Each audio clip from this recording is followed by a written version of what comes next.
સૂચવે છે કે આગળ ક્રોસ કરવાની જગ્યા છે. આ ચિહ્ન એ દર્શાવે છે કે આગળ જતા પંપ આવે છે.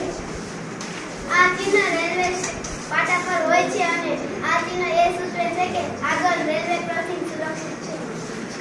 આ ચિહ્ન એ સૂચવે છે કે 1 કિલોમીટર પછી પીસીઓ આવે છે.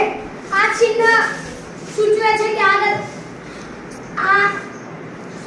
જતા એક હોસ્પિટલ આવે છે.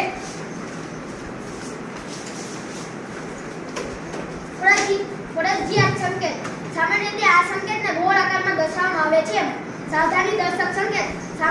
સામાન્ય રીતે આ સંકેતને ત્રિકોણ આકારમાં દર્શાવવામાં આવે છે. માહિતી દર્શક સંકેત. સામાન્ય રીતે આ સંકેતને ચોરસ આકારમાં દર્શાવવામાં આવે છે. Thank you.